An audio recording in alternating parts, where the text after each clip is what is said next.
young, dumb American, arrogant, throwing fits, ripping shit, tearing it, imperative. Then I'm killing this mic no matter where I live. These derelict rappers acting a fool, this embarrassing is flagrant. That's the nature of this entertainment, and we can't even change it. Guilty before arraignment, now the system tainted. But when we speak, they all laugh at us. And y'all wonder why I'm lacking trust. Try to fight a giant with attorneys that can back them up. That's church versus science. Both sides start acting up. I'm late on my assignment.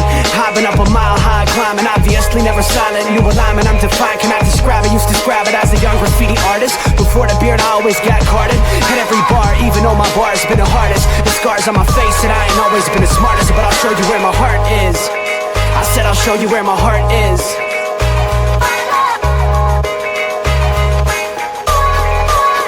I can show you where my heart's at. See it on my sleeve, even if the beat stops my soul. Welcome to another episode of Sports, Nonsense, and Whiskey. I'm your boy Pinky. We've got Spicy Icy, Robert in the house. Peeps? Caleb will be here when he gets here. How's everybody doing? Hey, we're doing good. It's been a long weekend full of family things, and I am ready to have a break from family, to say the least. I love them, but I'm ready to have my peace for a little bit. I understand. I understand. We did have a pretty busy weekend as well. Yeah. So, but all good. I'm just a little tired. Fulfilling. Very busy and fulfilling, but a good weekend nonetheless. Well, we've got a lot to talk about and get through, so we're going to start running through things, Yes, and sir. Caleb will get here when he gets here. Look, we're going to start off with the Ryder Cup. Robert, you didn't watch it. No. I did not watch it. So, I did the next best thing. I asked ChatGPT to tell me about the Ryder Cup. The Ryder Cup was held at Bethpage Black in Farmingdale, New York. Europe won the Ryder Cup, defeating the U.S. 15-13. Europe had a commanding lead of 11.5 to 4.5 going into the Sunday singles round. Now, U.S. came back. It was only 15-13 when it was all said and done. So at least they made it look respectable. But USA sucked until Sunday. So that was pretty sad. Pretty sad. So that's all ChatGPT had. I mean, they didn't really go out of its way to give me a lot of lots of extra things. I know it's one of the events that Caleb really loves and enjoys. I'm sure he did watch a lot of it this weekend. There were a lot of other things going on, so I did not have. I wouldn't have watched it anyway. So that's our Ryder Cup breakdown. Europe won. Love it. Let's go. Let's go Europe. All right, where are we going to next, Robert? Well, next I would say I actually do want to touch on this because, you know, in, I believe, 36 days now? Or is it? Correct me if I'm wrong. To our Seattle trip. So we got a sneak peek for what we're going to be expecting to see in November there. The Thursday night game, the Seahawks and the Cardinals. That was an interesting game. Nothing really noteworthy, I would say, but entertaining nonetheless. So I'm looking forward to going to the game. I don't know, Pinky, did you see anything that you enjoyed about that game? Just that Kyler Murray sucks. Like, he's just bad, bro. And Evil. He has no love. He has no connection with Marvin Harrison Jr. at all. He's got a connection with Trey McBride, but that Cardinals team, I just don't think Kyler Murray's it, man. I said that before the season. I'm just not on the Kyler Murray hype train. Fair enough. I mean, do you think this is his last year in Arizona? No, they still got him. I mean, he probably one more year. Okay. All right. Well, then we'll go into the big one. The big 3-0 Chargers did fall to the Giants. How? Pinky? How?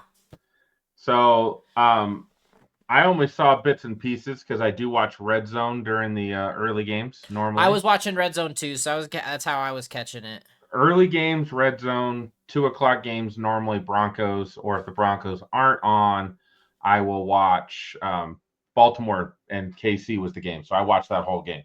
Yep. The every time I saw it, the Chargers could not stop Jackson Dart from running the ball. He ran too much, which is again rookie quarterback. Your process is sped up a little bit. You're nervous of taking sacks, but he did a great job of just being able to just get first downs, move the ball. They lost Malik Neighbors, unfortunately, which sucked. That's going to be tough for them to recover for their season. Yeah, it might. Caleb and I had kind of talked about this. That might actually make him a better quarterback in the long run because he won't have to rely on just, I'm going to get the ball to number one. He's going to continue to try to be a point guard and spread it around to the open guy. So right. I do think that that might help in the long run. The go Giants. Like, I did not see this coming. I didn't either. It ruined like multiple parlays I had. I had the Chargers winning. So, of course, when I bet on the Chargers, they lose like a bunch of punks. So that's what I get for believing in the Chargers. They proved me wrong. They did have Joe Alt get hurt, their right tackle, who moved to left tackle because the left tackle got hurt for the season. And now he's out for, 4 to 6 weeks with a high ankle sprain. So Injuries, which speaking of injuries, actually we'll get to that later. We still gotta get through Sunday. Bills and the Saints, man. Bills look really slow. They just could not seem, for me anyway, to get a momentum going. They just kept kind of falling on their face. Well, I think that defense is not very good.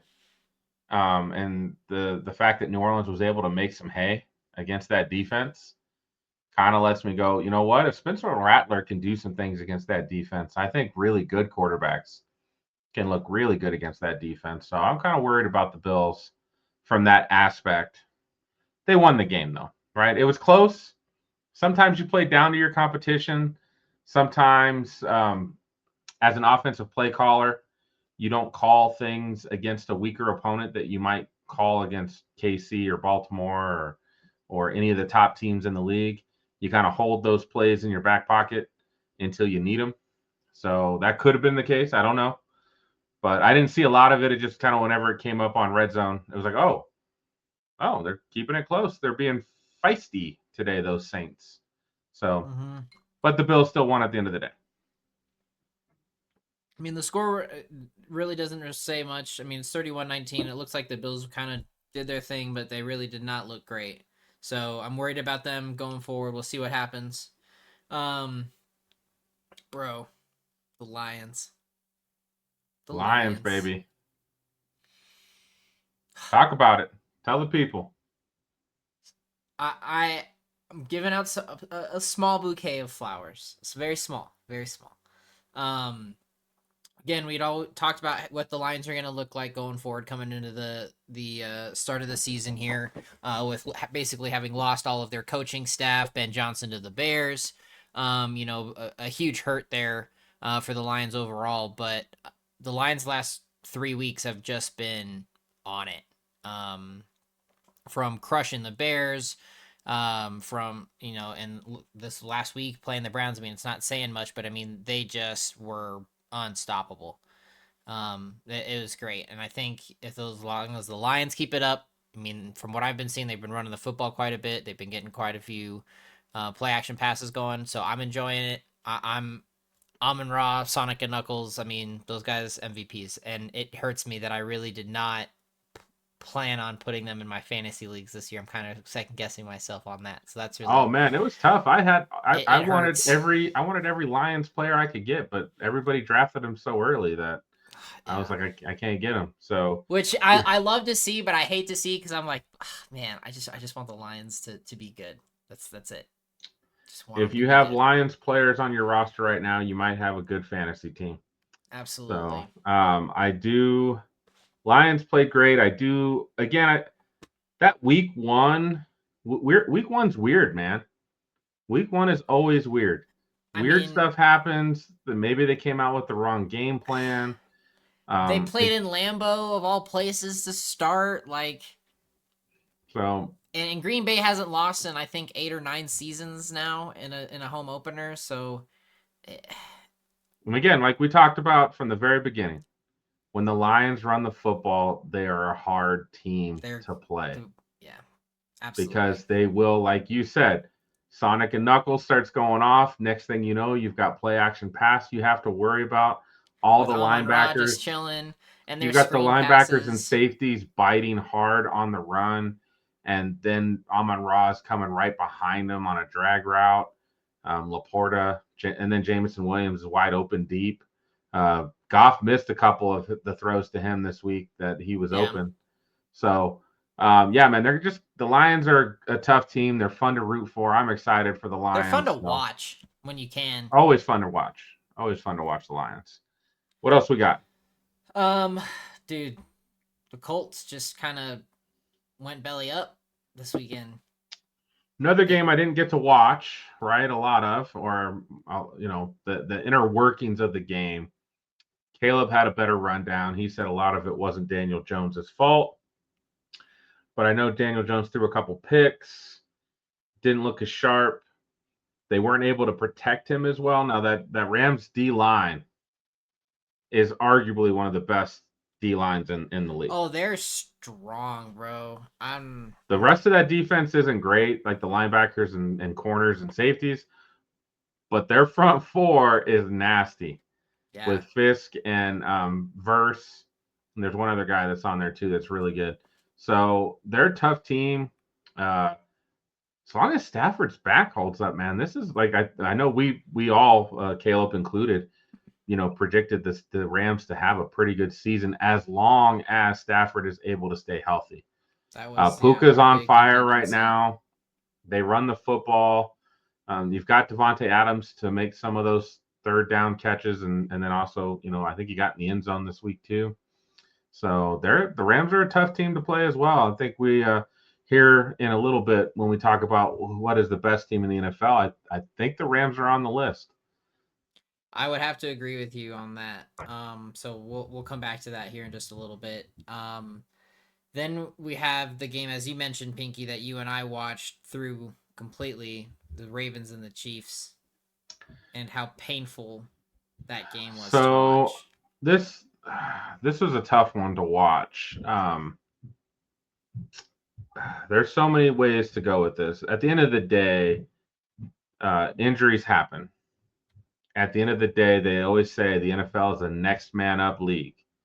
The next man's got to come up and do his job and help the team to try to win. At the end of the day, when you lose so much talent, though, Ravens were out during the game. They were down 6 starters on defense to a Chiefs team that started to get things figured out with Xavier Worthy back in the fold. That really helped because he draws the defense, and the Ravens got no pressure at all on Patrick Mahomes. Not any. There's some games where Mahomes is running for his life and he just makes spectacular throws that just pisses you off because you're like, you got him on the run, you're forcing him out of the pocket, you're making him try to make quick decisions, and yet somehow he still wins. He still beats you. That sucks. Watching this, he didn't have any of that because the Ravens couldn't get to him, and the Chiefs could run the ball, and most of us knew the Chiefs were going to start playing some good football at some point. At some point, yes. Their coach is still too good. Mahomes is still too good, even though Tony Romo was glazing Mahomes. I think that's the term the kids are using now, right? Glazing. You're not talking to a kid, bro. Okay. I don't know. Well, I believe glazing is the term out there, guys. I'll have to ask my nieces. No, don't ask your niece. You need to ask like teenagers. Well, no, I've got 2 teenage nieces. They would know more than I would. Okay, maybe you can ask them. I thought you were talking about like your little nephew and niece. No, no. I'll ask the step nieces and see what they say. Okay, that's probably better. Yeah, that part of the game made me sick of watching. I have Mahomes in fantasy, so of course, like the better he does, the better I do. So I was more than happy with that performance from Mahomes. And It's like a cardinal sin being a Bronco fan, but I get it. look, Robert, I know you I won a am championship, a Pinky. football fan, and I am a fantasy football player who knows you can't have a bias against any player because then it's going to cause you to not draft the best squad you can draft when you have those biases. So you got to, when it comes to drafting a fantasy football team, you got to remove your hatred for the Chiefs, the Raiders, and the Chargers, and just look at the team I'm really good at right now. I'm 7-1. Nobody cares about other people's fantasy teams, but I have Mahomes. I have Omarion Hampton for the Chargers. I have Quentin Johnston of the Chargers. They've been playing amazing for me. Kind of sucks because I have to root for them, but at the end of the day, it's all about wins, baby. Just win. Like Al Davis said, wrong. just win. You're not wrong. At all. What else we got? Chiefs roll. Chiefs roll. Chiefs roll. Then we have the wonderful, wonderful game with the Packers and the freaking Cowboys ending in a tie. Bro, I was so tired watching that game. I passed out with like 3 minutes before the end of the fourth quarter. I was out. I was done. I don't blame you. I woke up at like 1 o'clock and was like, a tie? What kind of garbage is that? Yeah. No, and the dumb part about it is, if that's the case, Pinky, so we get to overtime, and then Micah Parsons basically stops the touchdown for Dallas, so they have to kick a field goal. Pretty cool, whatever. Packers get the ball. They get downfield. They waste 13 seconds. Is this in the fourth quarter or overtime? This is in overtime when they go for the tie. They waste 13 seconds to get a playoff. In the red zone. In the red zone. They waste 13 seconds. Miss the touchdown. So with a second, they bring on special teams and they kick the field goal to tie. I was like, what was the point? As an American, we need the golden touchdown. Like, I think we can all agree. I think we can all agree. Ties suck. Ties suck. And this is also coming from a person who loves English football. That's and that football. Shit ends in ties all the time. Yeah, but there's a point system that works out, so it doesn't have to be a scoring game. But that's a different side of the sport, and we're not talking about that. But this sucks. And there needs to be something different, because this is bull. I also hate that, like, when you have a tie, it kind of helps you in the standings. It's crap. And I don't like that either. NFL should not end in ties, period. That is whoever suggested this is the dumbest person on the face of the planet. Like, I can't get behind this. This is so stupid. I think I understand it from back in the 1960s or 70s, where you were only scoring 6 points or 15 points or, very low scoring games because they ran the football a lot. They didn't throw a lot. And so I think that kind of made sense back in that day. But in today's NFL, man, it just doesn't, a tie just makes no sense. We need a winner. Ties are horrible. They're horrible in fantasy football. They're horrible in real football. Get rid of them. Just commit, the competition committee that gets together in the offseason, they got to outlaw the tush push. They need to outlaw ties. Get them out. Gone. No, yeah. Terrible. Absolutely terrible. All right, Monday night. Bro, Justin Fields, average. Oh, Tyreek Hill, done for. He's got to figure out what he's going to have to do to get a job, bro. That guy is done. He's not coming back to the NFL. That's it. I mean, I don't know the long, you know, the what do I want to say, long-term issues he's going to have from a So dislocated he suffered knee. and he's tore multiple ligaments, including the ACL. Actually, you know what? I kind of know. And he's undergoing surgery. My father-in-law had an injury like that where he dislocated his knee and pretty much tore all the tendons and stuff. It took him a long time of rehab, and now he's still got a little bit of a limp. Yeah, he might be done. He might be done. 100%. And then, like you said, with all those kids, man, he's got to figure out. He's got to get picked up by a network for some like broadcasting, something, bro. He needs to. Yeah, I can't say it. He can't talk. That guy's awful. He's dumb. I feel bad for him, but again, at the end of the day, you shouldn't have that many kids with that many different women. That's so dumb. And if I hear, and he's going to complain about like how much child support he has to pay, even after he's done playing. Completely. He's absolutely going to complain, just like Cam Newton does. And it's like Cam Newton complains all the time. Yeah, he complains about a lot, but I'm like, well, dude, if you didn't wear all those stupid designer clothes on TV all the time, and then also have tons of kids you got to support, and you're not playing football, you're not making $20 million a year anymore. Like, come on now. So yeah, that's tough for Tyreek. Dolphins played tough again. They got the win. Kudos to them. Tua starting to, play better. I thought for sure Miami was going to be just like, let's shut this down. Let's get Mike McDaniel fired and let's move on to next year. And they're still playing tough, man. There's something to be said for that. Speaking of Tua, and NFL rules as a whole, because we were just talking about that. There needs to be some stipulation for quarterback slides.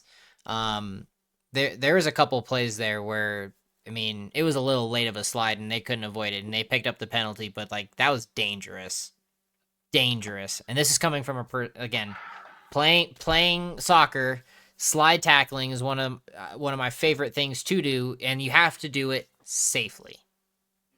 Yeah. Very carefully. And this was dangerous. And I think there needs to be some sort of reevaluation of the QB slide, where, within so many yards of a person, like they can't, or that you have to run out of bounds. I don't know, something, but it is just that was dangerous. And I really actually kind of lost respect for Tua. I really think they need, and this is the QB slide to me. And again, I didn't see this, so I don't really know what you're talking about because I was at the Broncos game and they weren't showing that early. What I've noticed from QB sliding and a defender hitting them, it is very apparent when the quarterback waited too long to slide, and then it's very apparent when they slide right away. And that's where I feel like the flag should almost be very easy and possibly reviewable. Because to me, I hate it when the quarterback waits to the very last second before the defender's going for the tackle and then they slide and the defender hits you because they were already in motion to tackle you. That would have been this situation. Yeah. So that, to me, that's not a penalty. When I'm looking for the video. I'm gonna find it. There's a couple guys. Russell Wilson sucks at most of everything, but his baseball slide is legit. Like, he gets down in enough time. He makes sure that he's safe, and he doesn't get those hits. And he doesn't wait to the last second to do that, to get down. So yeah, that's on the quarterback of you got to keep yourself safe, and you got to know when the right time to do that is. And if the defender's already in motion to tackle you and you waited till that last second, that's not a penalty. Yeah, no, that's exactly. I have to find the video because they're coming in for a tackle in the strike zone, and when you slide, you're already putting your head down at a level that they could hit you, because they were going for your midsection on the tackle. So Did you find it so you could share the screen? No, I'm still working on it. Still working on it. Okay. So we'll move on. So yeah, speaking of the Broncos game, since you brought it up, how was the game last night, sir? Man, I tell you what, the crowd was hyped. We were excited, but because of how bad the Bengals played last night, the energy basically left at halftime. Because the Gotcha. Bengals put up no fight. There was it's not quite like to me, it's like when you watch college football and your team is slaughtering the other team like 50-3. That's kind of how this felt. Like there was just no fight from the Bengals to where it was like, well, we're scoring points and we're winning, but it's not a fun game to watch, right? As a football fan. But it was still, I mean, we won. Bo Nix looked good. The running backs looked good. We shut down that Bengals offense, which again, it's not saying much. I was kind of shocked we didn't have more than, I think we only had 3 sacks in the game. I thought we would have had a little bit more, but still a great time. Took my brother Andy to the game, and it was just, I mean, anytime I take Andy, I always have a great time. We get to kind of escape reality for a little bit, relax, have fun, watch football. There's nothing better than that, than spending time with your loved ones. Absolutely. And it lightning and rained before the game, and then once the game started, it was perfectly fine. Weather was perfect. I got a hoodie on, and I had a hoodie on and my jersey over it, and I was way too hot. It got way too hot at one point. So good stuff, baby. Good stuff. Let's go Broncos. They got a tough task this week as they travel to Philly. It'll be a good game. Who do you think? What do you think about that? I think there are some opportunities. The way that the Eagles have played, there's some opportunities for the Broncos to steal this game.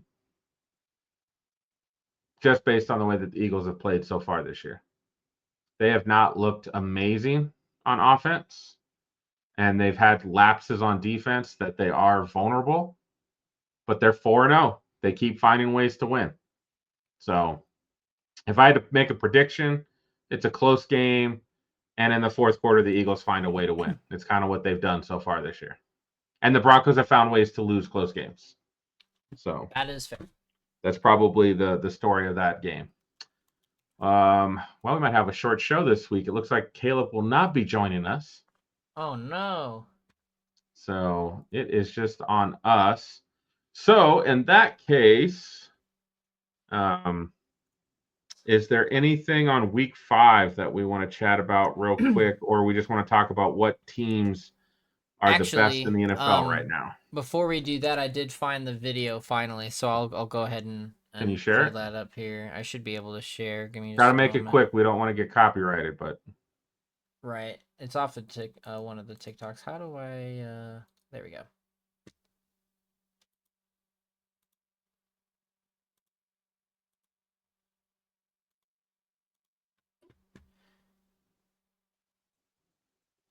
All right, so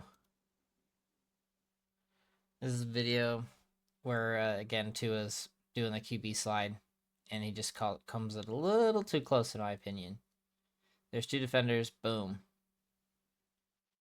Yeah, that's too late. Close. That's too late in my opinion. Yeah. That was my issue. You'd have to be able to back this video up, but if you back it up to where Tua is about to slide, the defender's already in motion of tackling him. Yeah, no, there's going to be a replay here in just a second. So it's like you can't stop. Like you're already in that motion. So yeah, here's the run. Yeah. Yeah, he's actually already launched himself when Tua starts his slide. Yeah. So yeah, that's a bad call. Now again, if you slow it down and he hit him in the head, then that's, I guess, that's where you could call that penalty. But oh no, yeah, that's on Tua. And for Tua, that's on Tua, because Tua, you got neck and head injuries. Like, do better, bro. Yeah. Do better. And then he's laughing about it. I'm like, you're dumb. You're dumb. Right. Yeah, I hate that. I hate Anyway, that. Thanks for showing me that, Robert. I appreciate that. I agree with you. That was absolutely. I was really ticked off about that. So, anyway, now going into the kind of the main topic for our evening was, who are the best teams in the NFL right now. So Pinky, kind of give me your rundown. What would you say is your 4 of the season? well, right now, I think it's still if you're putting together power rankings, as a lot of the NFL.com, CBS, the Rich Eisen show, they all kind of do their power rankings. ESPN. I still think I'd have to have the champs number one. The Eagles are number one. They haven't played their best football, and still they're 4-0. 2 blocked field goals against the Rams last week, pulling out a close one as well. I can't remember who they played last week. Why am I drawing a blank? The Eagles. Yeah, who'd they play last week? So they played the Bucks this week, The Bucks. and then they played the Bucks. Yeah, I mean they had a pretty commanding lead on the Bucks, and then they kind of let Baker back into the game. That's kind of what the Bucks do too. Like they find a way to get back in the game. Eagles still closed the door though and won that game. So kudos to them. Again, when you're a championship team, it's in your DNA to find a way to win. And sometimes it's not pretty. The NFL is hard. A lot of people will tell you it's hard to win games in the NFL. They're not lying, man. It is tough week to week. The Saints were scrappy this week against the Bills, right? They didn't win, but they were scrappy, and they made the Bills work for it, right? Mm-hmm. There's going to be some games like that where a better team finds themselves in a dogfight with a team that they should be blowing out. So Eagles are number one in my book. I still think the Bills, just based on what right now it's so hard to say that Josh Allen's not just playing at an MVP level again, as he was last season. He's just and if I kind of look at it, James Cook is the guy that they have on offense. Everybody else are just like minor chess pieces. They're not playmakers, really. Khalil Shakir, he plays his role. Keon Coleman plays his role. The tight ends, Dawson Knox and Dalton Kincaid play their role. But none of those guys during the week makes a defensive coordinator lose sleep at night going, how am I going to stop this guy? The guy they're trying to figure out how to stop is Josh Allen. Right. If we rush him, he hits us deep. If we rush him, he breaks containment and runs the ball. All these different things. If we don't rush him and we just let him sit back there, he throws 20-yard dimes like they're nothing. Like he's playing quarterback at an insane level right now. It's the defense that's got me worried for the Bills. I don't know if they've got the horses or the talent come playoff time.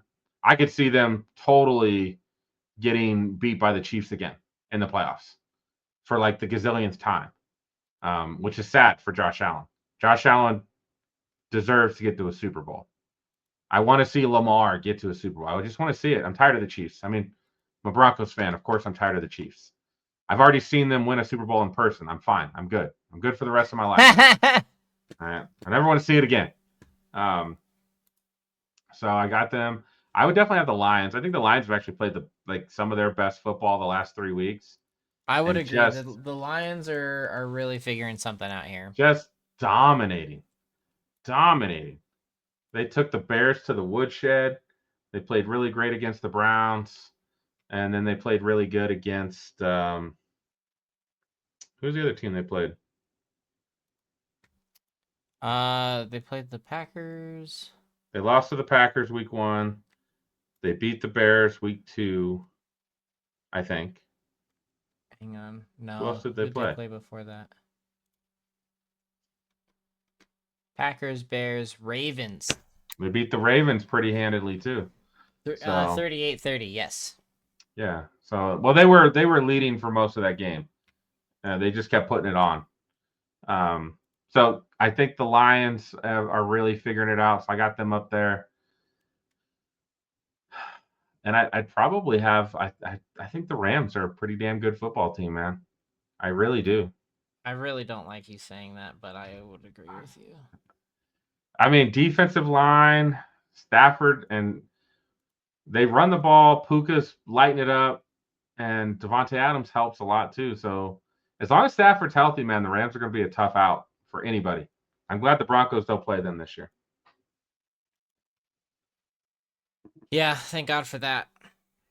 And I mean, if we're talking 5 teams, if I had to pick one other team, I think I'd still pick the Bucks. I think the Bucks are a scrappy team this year as well. Baker's just playing really good football. That defense is just sometimes it's good and sometimes it's not. So they've got to put it all together. Yep. So Eagles, go Birds. They are still number 1, in my opinion. Do you have a different opinion? No, I really don't. The Eagles have been consistent. They're crushing it. I mean, I would have said the Chargers were doing pretty solid until this last weekend, but you know, everybody has their weeks. Everyone, just like we have our bad day at work, they had a bad day at work. Sure. Chargers would have been 5 on the list had they not just like lost to the Giants. They had no business. There's no reason they should have lost to the Giants. So, I really still hope that the Ravens do something. I really do. I want Lamar to win. He deserves to win. But they got to figure something out. I don't know what's happening over there. I feel like anytime the game, a game that matters, the Ravens just falter. They trip on themselves. They lose faith. They don't have the confidence. They're just not there. It's very disappointing. Amen. All right. College football. Let me pull up this last week of college football, since Caleb usually runs the college football segment. Well, I'll cover that for you. Actually, okay. You ready for this? You ready? I'm ready. All right. So Caleb would say that Nebraska was chilling, taking it easy because they had a bye week because they're faltering in fear against the Michigan State Spartans who they're playing this weekend. That's what Caleb would say, is that Nebraska's going to lose. Just kidding. Caleb would not say that. He would have the crimson colored glasses to that the Nebraska's just going to have a perfect season and just be awesome. Love you, Caleb. Wish you were here, buddy. But for real, looking forward to that game. Gonna be making sure I give Caleb a bunch of crap throughout the whole afternoon if I can. So, you know, it's only right with how much crap he talks here on the podcast. So, you know, it's only fair. Oregon did beat Penn State this week. Yes, Oregon did beat Penn State this week. That was a shock. So BYU came out on top of Colorado. No shock there. Yeah, Colorado's just not. They're just not a complete team. Well. They're just not a complete team. They don't have anything on defense. Their O-line still sucks. They don't have playmakers on offense right now. So I did want to mention Penn State quarterback Drew Aller, who has been deemed as a potential, top draftable quarterback next season. Less than 50% passing, 2 touchdowns. Just doesn't look great, man. He hasn't looked great all season. I don't know what people see in that guy. I don't see it. I will say, Pinky, are you excited for this weekend for your showdown? You're not even paying attention. Hold on. Look at me. Hold on. We'll get there in a sec. What do you mean? Alabama did beat Georgia. Great for Alabama. To get waxed by Florida State to win their next 3 games. They're back in the conversation. And let's see. Mississippi beat LSU. Another big one. Mississippi's 5-0. That was LSU's first loss, so that's big. Texas A&M keeps winning. They're 4-0. Indiana's crushing it. They're 8. Indiana's they beat 5-0. Iowa this weekend. Iowa State also not doing bad at all. I mean, Alabama, Georgia, no one really cares. I'm just kidding. A I'm lot just of people kidding. I care, know. Robert. A lot I of know a people lot of care. people care about that game. But Alabama did come out on top, so good for them. I mean, overall, not a surprising weekend outside of the Oregon Penn State game. I know that was we all knew that was gonna be close. But Oregon stuck it out, so pretty entertaining. This upcoming weekend, Pinky, what are you excited for? Yeah, man. Me, the U, baby. The U. Florida State, baby. Florida State. My I manager's know you're a gonna put Florida bets State on it. fan. I know you're gonna put bets on it. No, I don't. I don't usually bet Miami football because anytime I do, they lose. So I'm not Oh. gonna. I'm not gonna curse that juju. I will be. That's on Saturday. I will be at Glenwood Springs. I will be watching the game on my phone if I have good signal. Oh, that's right. So, You're going on a going to the retreat. hot springs, baby. You're going on a couples retreat. We are. We're gonna have a good time. But yeah, I'll be watching that from the hot tub. Well, Hopefully they fine. win. I don't want to see you this weekend anyway. I mean, I'll be back Sunday. I'll be back. Uh-huh. Um, Uh-huh. this is something that's crazy. For maybe one of the first times ever, Vanderbilt's actually ranked, and they're going to play Alabama this weekend. Let's go, Vanderbilt. Let's go. Dude, if Vanderbilt beat Alabama again, That'd be the chaos. that's Chaos would ensue. I love it. I love it. I'm voting for this. I'll watch this game. You and Caleb wait, watching but it's at 1:30.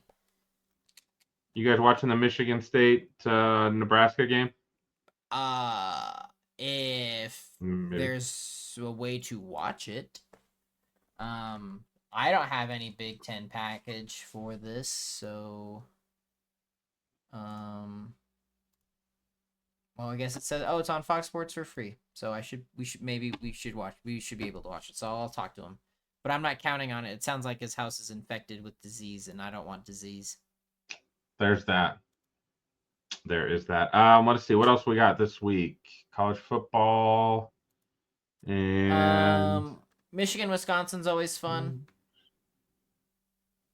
Yeah. Ohio State, Minnesota. Minnesota's gonna get absolutely boat Thumped. raced. They're gonna get thumped. Absolutely destroyed. Yeah. I mean, really, that's it, man. There's a lot of All buys this week. We gotta say, actually, Pinky, we can absolutely, because we did go see one of the top reviewed movies. Oh, before we do that, Caleb would be he would not be happy if we didn't at least mention the Major League Baseball playoffs are happening. The playoffs have started. This is when baseball actually gets interesting, in my opinion, just because who has that much time to worry about 162 games? I don't. But again, to me, once football season starts, most sports go by the wayside except for wrestling. So, can you pull up the bracket? We had a couple. We had multiple games today. The Tigers are playing the Guardians, and they won 2-1 today. The Tigers are one of those teams. The Guardians are one of those teams. It's bottom of the fourth. 5-0. The Red Sox beat the Yankees 3-1. The fact that at some point this season the Red Sox turned it on and made the playoffs is amazing. Because like the first 2 months of the season, those guys were playing like dog shit. So the Cubbies being in the playoffs is exciting. The Cubs are one of those old school teams that there's a lot of Cubs fans out there. So I find that to be an interesting storyline as well. And then, of course, the Dodgers and Reds. Who else is going? Is it just these guys? I know the wild card is stupid. It's like best of 3. I hate that. I hate that so much. All right. And so are you ready for some spicy things? I love this. I read this afternoon. So I'm glad you brought up the playoffs, Pinky. So living in the world that we do now as sports fans, this is going to blow your mind. Especially when it comes to rivalries. What is one of the oldest rivalries in all of sports history? Red Sox and Yankees, right? Dude, So they and hate each other. The big deal is that right now in the wild card series, the Red Sox and the Yankees are playing together. But the Yankees are shutting down Massachusetts residents from buying tickets to go. Hell yeah. It's awesome.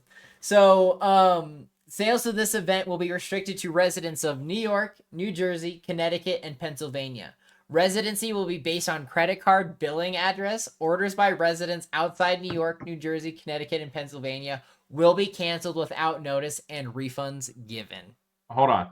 So that is for the initial purchase of the tickets. They can't stop reselling. No, but those tickets are gonna resell I know, for. And I know that's petty as hell, and I love it. I love it. Because yeah, they don't want Red Sox people up in their stadium, man. I love that. I love it. Make those Red Sox fans pay more money. Dude, it reminds me of English or European football rivalries. This is what we want. The rivalries in European football are just as insane. You can't even, there are separate sections for the fans because of how violent it can be. Dude, people die in South America, bro. Dude, it's crazy. So love that. I thought that was a pretty cool thing, especially with the world we live in today. I'm glad you brought that up because so I like healthy rivalries between sports teams and their fans that doesn't get violent. That's what I like. Right? This is all just a game, guys. We're not out there on the field. It's not our blood, sweat, and tears. It's the players. There's no reason we should be getting violent over it. Could there be some nice trolling that you do to an opposing fan? Sure. But we shouldn't. I mean, every week you see it, man. There's videos on Twitter, X, whatever you want to call it, all the time of fans fighting at games. I'm just like, guys, it's just a game. Right. Just a game. That's it. Your team's playing. Oh, your team sucks today. That sucks. I'll say this. I sit up in the 500s in Broncos Stadium because I'm poor, right? So I buy half-price tickets, and I sit my ass up as high as I can get, and I pay like $50 a ticket. It's great, right? So we're sitting there. The game's almost over.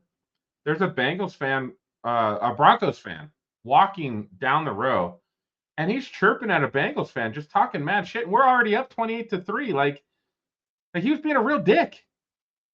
And a couple of us had to go and talk to the Bengals fans and say, hey, sorry, man. Like, that guy's just being a real jerk. Like, thank you for coming to our stadium. Thanks for, rooting on your team. You guys didn't play well today. Like, it is what it is, right? Sure. Like, why are you being a dick? Yeah, there's no reason to be a dick. Don't kick a dog when he's down, man. Like it makes no sense. Like I every Steelers game I go to, the Broncos in Broncos Stadium, if I'm there, the Broncos have typically beaten the Steelers. And it's great because we will go out and we will mad dog every single Steelers fan walking down the ramp on the way out the stadium, and we're chanting "Go Broncos!" and there's no towels waving, and they're doing the walk of shame. And again, it's all friendly, right? None of that should get violent. No reason to be a dick. I won't actually go up to a Steelers fan and start, belittling them or talking mad crap to them because there's no reason. Their team lost. The Bengals lost. They played bad. We won. We had a good time. Thank you guys for coming. Like, if it was a better game, and then, I can see it, when there's, a little bit more heated rivalry, but there's just no reason for violence in sports like that. It's just a game. Well said. So baseball playoffs, we will talk about it every week coming up because it's important. It is a major sport. We don't talk about it a lot on this show. We typically only talk about it in the playoffs. So, The one last topic on baseball, we put it on our Facebook page. I do believe the Big Dumper should win AL MVP over Aaron Judge. Aaron Judge had a good season. Big Dumper had a pretty amazing season for a catcher. We don't see those type of offensive statistics from a catcher very often. And that's what leads me to believe that Big Dumper is the AL MVP, in my opinion. Aaron's a good guy. He's got a good name. He's had a great season. But at the end of the day, Big Dumper was the guy, was the man. So hats off to the Big Dumper. He should be AL MVP. Ohtani probably won NL MVP, probably, just based on Ohtani's really good season as well. And that is baseball. We will wrap that up in a nice little bow and come back next Tuesday. We will do a baseball segment for anybody who cares about baseball. Not a lot of people out there, but for you guys. Love it. All right. So, Robert, what you wanted to get into. Yes. So for everyone, I get to cherish the lovely time I spend with Pinky, and I get to force him to watch movies he would probably never go see on his own. Whoa. Most That's of going them, out. most of them we see, but Hold on. let's be real. You wouldn't have not have gone to see this without me. I don't see you seeing this movie. Oh, I think I like Leo a lot. I think you're downplaying my thoughts about Leo DiCaprio. Okay. Leo DiCaprio to me is like the Al Pacino of our time. Fair enough. That's a fair assessment. His acting is so good. Like, I love Django Unchained. Love it. I'm a Tarantino guy. I'm a big Tarantino guy. So I'm like right there from the start. But that scene of Leo DiCaprio with Christopher Waltz and Jamie Foxx in his house at dinner is on another level. Yeah. I would another agree. Level. And it's just those moments he's able to do that. And he does that in this movie, one battle after another. When he's trying to get the rendezvous point from the guy on the other end of the phone, and he just taps into that rage, it was amazing. Amazing. I will say, like, for being a big movie person, and actually, this is one of the few things I'm going to start doing is I'm actually ordering a movie journal to start reviewing things and everything, since I do this so much. And this, for me, has to be one of my favorite Leonardo DiCaprio roles. I think it's better than Wolf of Wall Street, which, I mean, is a classic. But I enjoyed his character in this so much more because he was in the moment of, like, he had a mission, and he was determined, he was funny, and he's like, I need to do this. Are you going to help me? If not, fuck you. And moved on. Like, he crushed it. And his screen time with Benicio del Toro was awesome. Dude, I want a buddy comedy with those two guys. Dude, and I think probably one of the best scenes of the whole movie is when he gets in the car and he's like, here's a case of Modelo. And they start just drinking on the road. Awesome. That was really good stuff. This is so One Battle After Another is the most reviewed movie on Letterboxd, which is Pinky, the app for movie lovers. It's Facebook for movie lovers, if you will. Okay. So this is, for it to be the most reviewed movie of the year, that's a pretty big thing. There's been a lot of movies this year that have come out, as you and I have been to most of them together. It has been the most reviewed movie, and it's solid. I would actually expect this to win some awards to some degree. What that looks like, I'm not sure. But I think Sean Penn did a great job. I loved his character. He played that very You know what's menacing chief. crazy? It took me half the movie before I realized it was Sean Penn. Really? Okay. It really did. Okay. He I didn't like just the way he looked, and he was shredded, and the hair, and he just it didn't look like Sean Penn. I was sitting there going like halfway through the movie, I was like, who is this guy? And then I was like, I kind of looked again. I was like, oh my God, that's Sean Penn. Okay. It was fantastic. Leo did put on he carried the movie for sure. It was a very awkward I don't know. Benicio del character. Toro did Benicio really... del Toro comes in for the comedic relief because it's a very serious movie. But when Benicio del Toro is on screen, it's got that levity in it, so it lightens up the mood a little bit while he's in there, and then it gets serious again once he leaves leaves the screen. So Leo played this really awkward character really, really well. It's an awkward kind of story in general. Oh, you got his goddamn nunchuck, Sensei. I did enjoy like the awkwardness of the Christmas Avengers. That was weird as hell. I thought that was crazy to show, white dudes in a bunker, and dude, that thing was crazy. Talking really racist stuff. Woo! And again, at the end of the day, I didn't realize that was what we were going to get, and I think that's what made the movie so much better, or so much more entertaining. Well, what is so?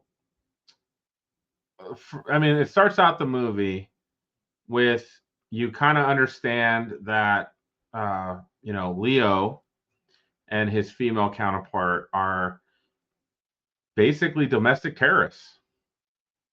And they're fighting against the man. Not basically. They are domestic terrorists. They're domestic terrorists. They're fighting against the man, and you're not sure why. Kind of, right? And then as they transition to the next, part of the movie 16 years later,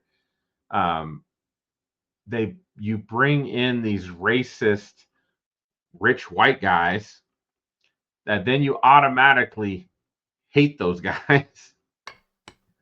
You hate those guys. You hate Sean Penn, and you want Leo to overcome. Right? It's perfect. That's perfect storytelling. You got us to care about Leo. You got us to care about his daughter. You got us to care about Benicio del Toro. You got us to care about the illegals that he's helping hide. The sanctuary cities. Right? You got us to care about those people when, again, depending on what your political views are, right? Now, there are, again, as you could probably talk about, there's probably situations where you're like, yeah, those illegals shouldn't be here based on the crimes they commit and the things they do. Absolutely true. And then on the other hand, you've got groups of people who are just here to have a better life, and they're trying to be good members of society, right? I think you kind of see that part in the people that Benicio del Toro is trying to help, because he's running kind of like an underground railroad in his dojo, in his house, in his apartment building. So very interesting. Yes. And before we get into the next topic, I do need to set some groundwork here, because I forgot that you had this retreat this weekend. So Sunday, Pinky, I'm gonna have to ask a very big ask of you. Very big ask. Because we're running out of time. Next weekend is Tron. And we gotta get you through Tron. We can go Friday night, but you're probably already going. I know I'm going Saturday night at the very least. I gotta figure out the rest of the time, but we could probably go Friday night, or we could even do Thursday night. Thursday night may or may not be good.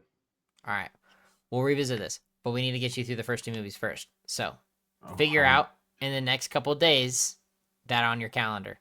because we got to figure it out. I'm not going to the movie with you until you see these movies. So, let's talk about that off air. all right. Anyway, now moving into the main topic of the week. Spoiler alert times 3,000. I will say it again. Spoiler alert times 3,000. Peacemaker. Earth 2 is Nazi Earth. Called it. You all can respect the intelligence and the pointing out that this was going to happen. You all doubted me. We are here. It is happening. Robert, Ads is in trouble. As we say on Smack Talk and Raw, you can just tell everybody to suck it. Suck it. Yes, no, fantastic reveal. This is probably my favorite episode of the series or the season so far. To be honest, out of everything that happened, the best scene was the vigilante scene meeting himself. That was epic. So I need that scene, in Deadpool. I need him to be Deadpool. In that scene, actually, as he started to go look for himself, I was like, he sounds like Deadpool. Like it's there, bro. This character is literally, they like copied Deadpool. Like I don't know if Vigilante's in the comics or if this was a character that they just created for the show, but he is this actor is like, if Ryan Reynolds was not Deadpool, this guy could do it. Like, I have no doubt about it. Vigilante first appeared in November of 1941. Okay, so he's been around for a while.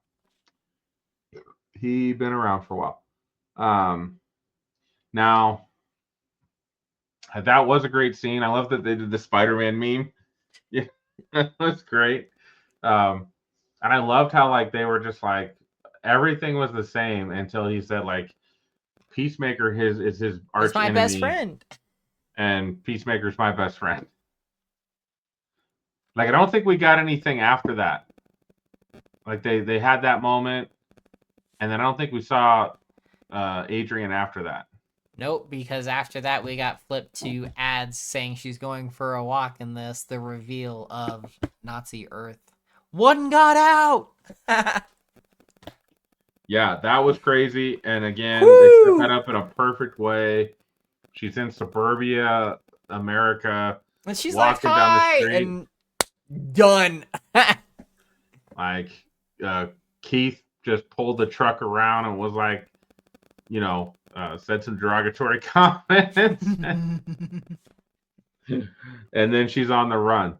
I did like hardcore kind of figuring it out right before that. Like, that she scene figured it out. Oh, that scene between them, that was fantastic. Wow. That was great acting from both of them. That was the best. Like, so again, this is my favorite episode. My favorite moment of the episode was the Adrian scene, but I think for the series as a whole, this right here was probably the best part about the series. What I loved about this scene is this is a true relationship argument. Like, I could see two people in real life having this argument. He's like, I love you. I'm really effed up. I'm really a piece of garbage, and I don't deserve your love. And I love you anyways. Like, it doesn't matter to me. I love that about you, right?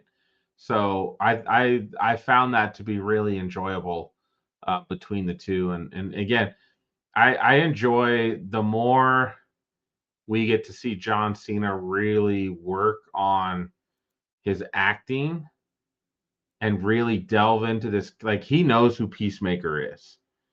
And now he's able to really generate those moments. Fantastic, man. Fantastic. Absolutely incredible. And that, I mean, the Lex Luthor inside of that it was and whatnot. Crazy.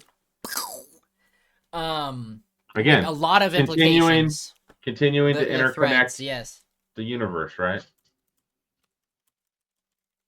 And what are the, they're going to move him to a different prison. That different prison he'll probably escape from, right? He'll get out. They're in bed with Rick. He's in bed with Rick Flag now, Rick Flag Sr. Yep. Super cool stuff. Man, James Gunn is just killing it with Peacemaker, man. And to think that John Cena wasn't even the first person they had to play Peacemaker. Dave Bautista was the first guy that they picked. I see it, but I don't, because and this is, I don't want to, like, I'm not trying to talk down to John Cena or by any means, but when I look at Dave Bautista, for me, he's more of a versatile actor. He does a lot of different things and has earned that respect. I do not see him being this blunt human being.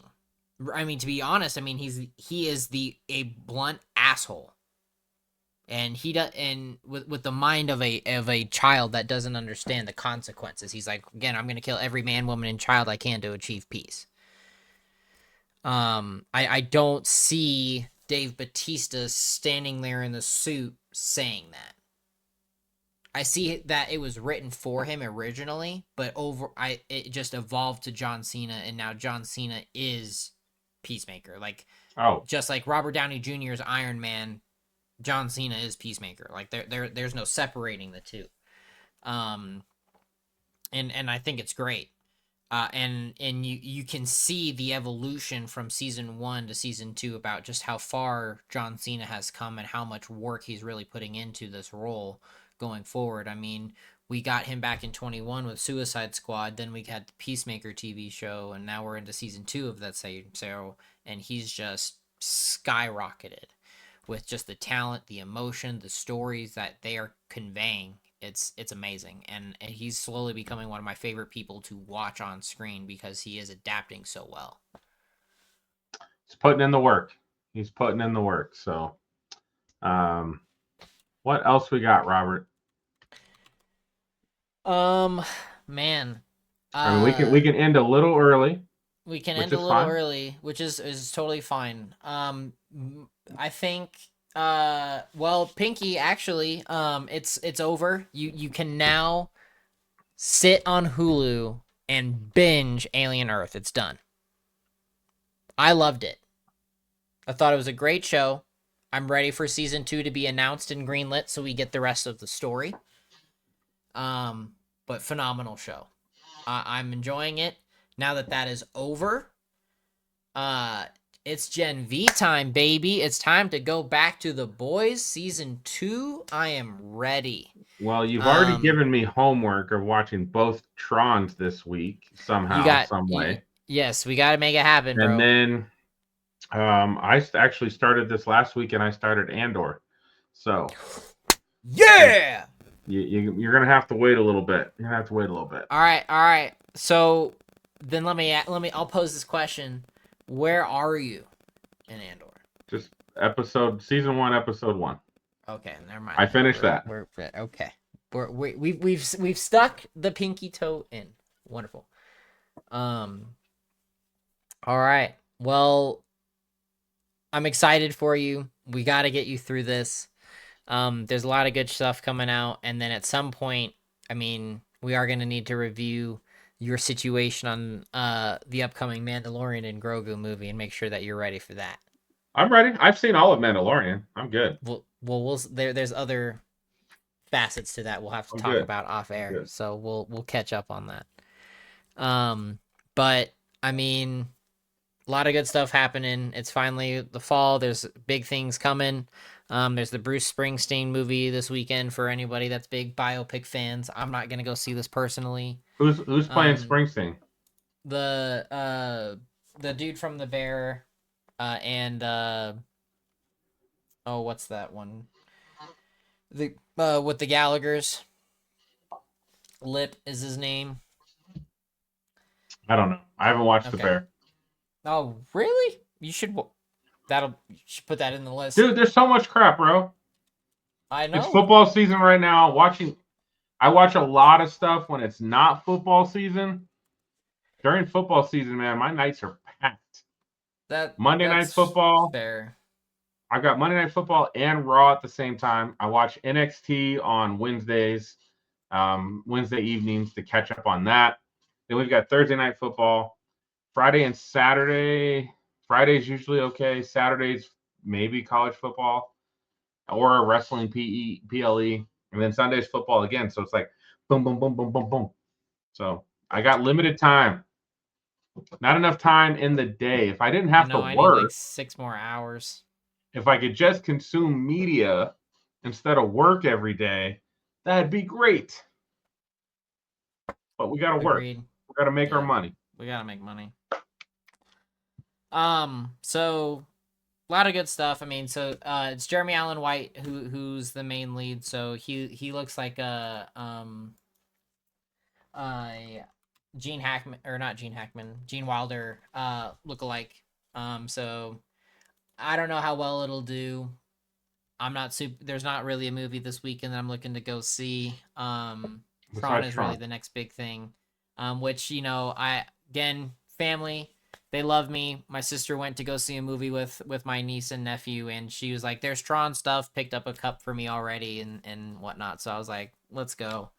So we'll see what else I snag in the next coming days when this movie drops, but I'm excited. Anticipation is real. We'll be talking about it next week. Pinky, there are a couple of things we got to talk about off air for next week, so we can do a special shout out on next Tuesday. But otherwise, I don't really have much else to go over right now, buddy. That's all right for me. Like Caleb always ends the show, please take that time with your family, your friends, your loved one. If you have not checked in on one of your buddies, check in. Send a text. How are you doing? A lot of people, as we get older, we got kids, we got wives and kids, and it's tough. The everyday grind gets tough. Check on your friends. Let's have some fun. Let's enjoy it. And my final word will be, this guy is getting crazy, and I'm going to try to get tickets to John Cena's last match in Washington, D.C. You're insane. I'm going to try to make it happen. Mentally unstable. It's Christmas, baby. Told the wife, that's what I want for Christmas. I want tickets to see John Cena for the last time. But hey, we got that BDE coming, so we're going to bonus. So hey, that can help, baby. Let's get it. That's Seattle money. Let's get it. Let's get it. Everybody, we love you guys. Have fun. We'll see you Tuesday. Be safe.